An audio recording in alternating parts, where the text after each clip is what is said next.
All things considered, I've watched worse. Fantastic Four, released in 2005 and directed by a person. Directed by Tim Story. Production budget of $100 million. Domestic take of 154. An international take of 178. For a worldwide total of 333 million. And a profit of 233, less all marketing and associated costs. Starring Ian Grufford, Jessica Alba, Michael Chiklis, Chris Evans, and Julia McMahon. Okay, straight up, this movie has gotten a lot of flack. You know, this one, people look back on and go, it's pretty bad, it's not that great, it's really cheesy, it's kind of campy, very simplistic, and all those things are true. However, it still manages to be a fun time, and it's also one of my wife's favourite movies, so you know, I'm a little biased in that respect. It was also Fox's go at something that wasn't the X-Men.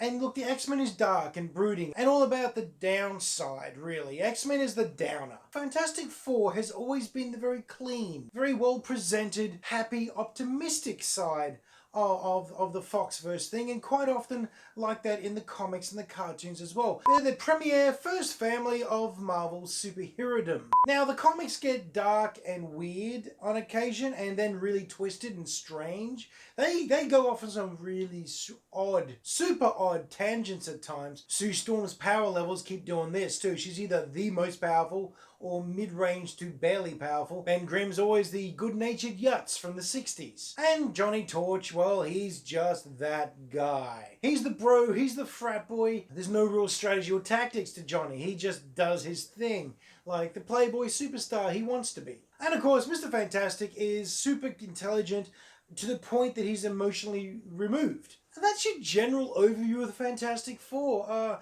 Across all periods, all books, writers, media that they appear in, that's the general feel for them.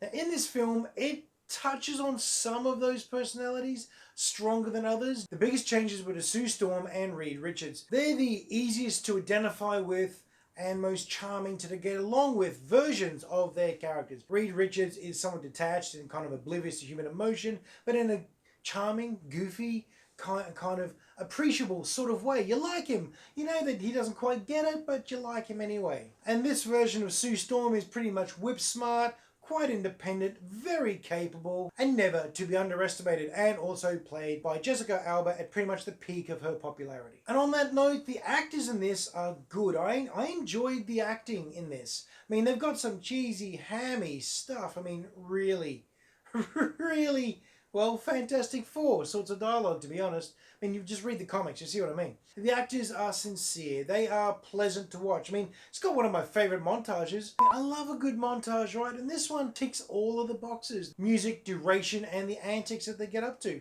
Love it. And Julian McMahon plays Victor Von Doom. Now the first time I saw this, I said, this isn't really Doom. This is an okay sort of Doom. It's not a terrible Doom. I know why Fox didn't go with the comics accurate Doctor Doom. He really looks like a druidic knight. But having watched the latest Fantastic Four, which I'll regretfully review at a later date, he's an incredibly good Doctor Doom comparatively. The special effects, the CGI, it's pretty darn good for when it was made.